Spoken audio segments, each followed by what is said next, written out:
비트코인 업계에서 유명한 투자자들은 2025년 비트코인 전망에 대해서 하나같이 말합니다. 슈퍼캔들, 즉 하루에 1만 5만 불씩 올라가는 캔들이 나올 거다. 오늘 영상에서는 비트와이즈 최고 투자 책임자 매트 휴건이 이와 비슷한 언급을 했습니다. 그리고 비트코인뿐만 아니라 알트코인 시장은 끝났다라고 단언하는데요. 그 이유에 대해서도 들어보시죠. I always think that during bear markets or choppy periods, the market ignores good news, but it doesn't disappear. It gets stored as dry powder for when that volatility removes. And if you think back over the last few months, boy, have we had a lot of good news. The U.S. established a strategic Bitcoin reserve. I believe they're going to actively buy more Bitcoin before the end of this year. We found out that Abu Dhabi is buying Bitcoin. The SEC removed essentially all of its negative lawsuits against the crypto industry.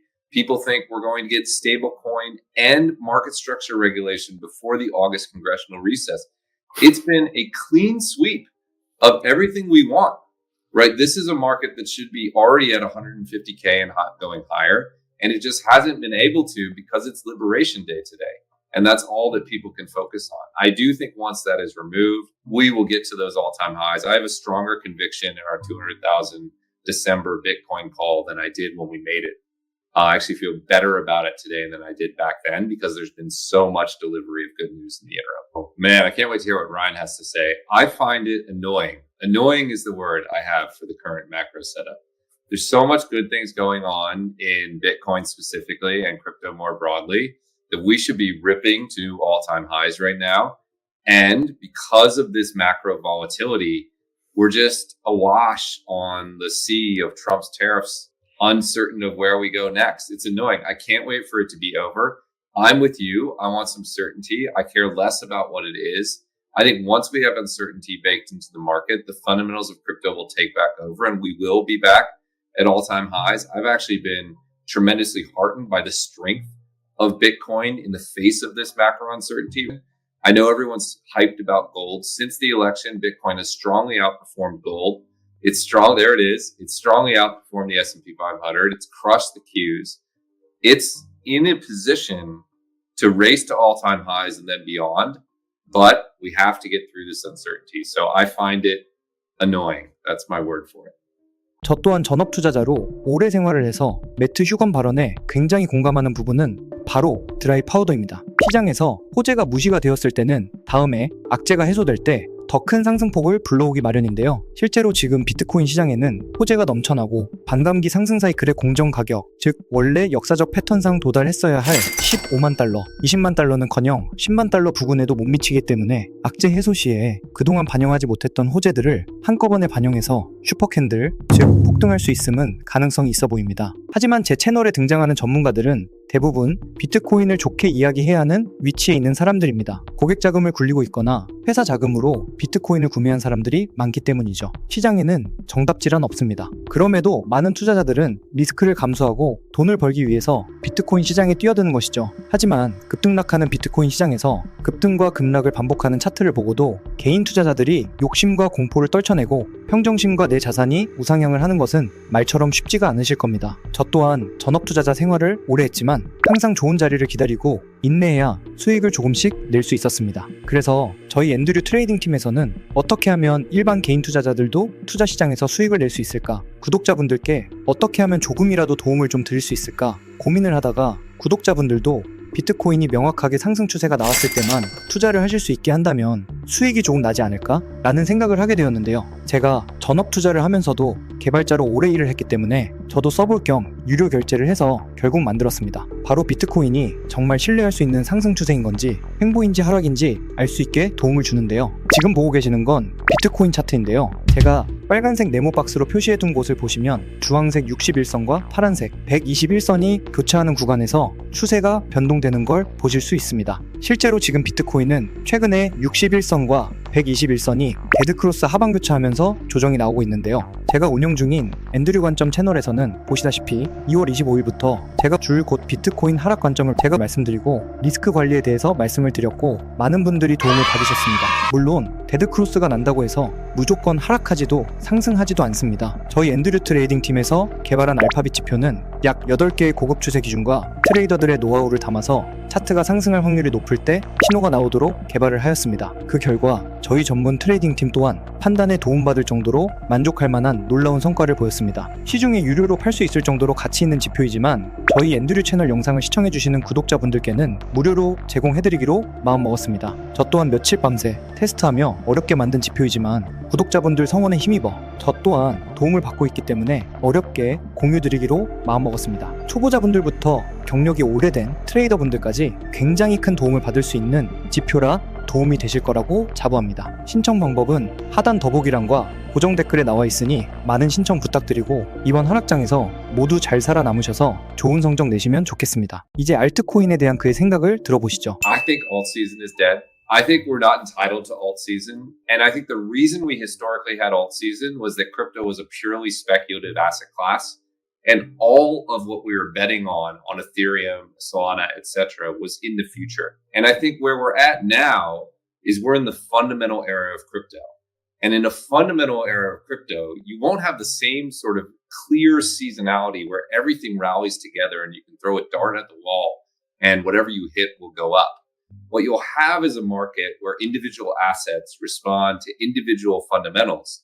So why did Solana do so well last year? Well, the fundamentals of Solana last year were fantastic. Massive developer activity, strong community activity, meme coin activity, huge revenue growth. Put those together, you have an asset rally. Why did ETH fumble? Because its fundamentals weren't as good. Why is Bitcoin doing so well right now? Because its fundamentals are strong.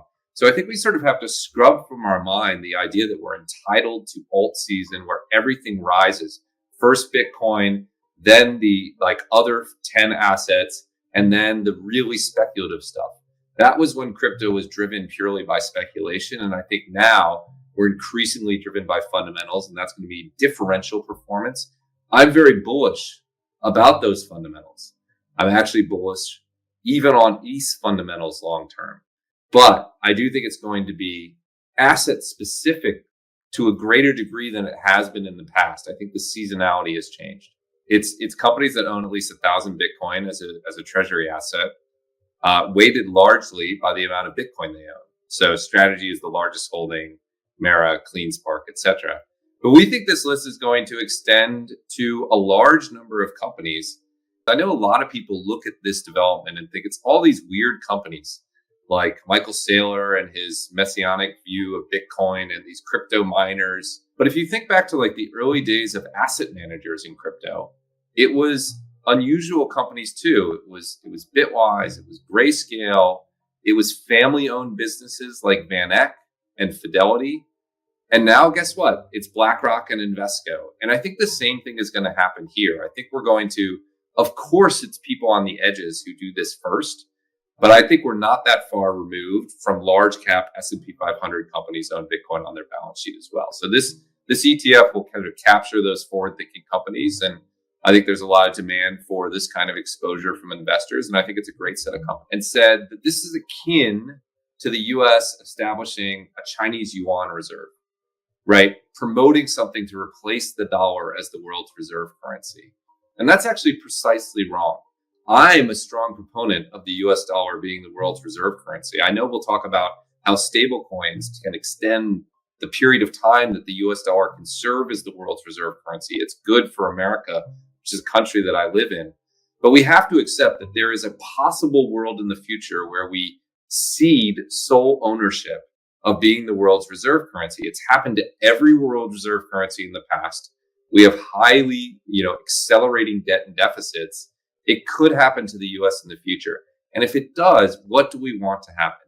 Do we want it to go to a non-political currency like Bitcoin? Or do we want to go to a currency of one of our enemies, right? Or another foreign government?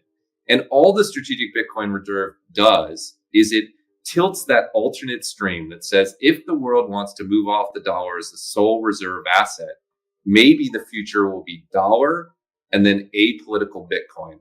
And that's a lot better future for the US than going from dollar to Chinese yuan, which is the other option. So we can't ignore the possibility that this might happen in the future. And I think it's very forward thinking to sort of aim the flow of where we end up to something that's at least neutral, which is what Bitcoin is.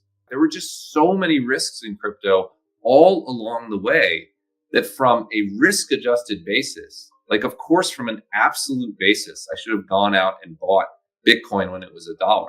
But adjusting for all the risk, the trading risk, the custody risk, the regulatory risk, etc., it was a terrible investment. That's why I didn't do it. You shouldn't feel bad if you didn't do it as well.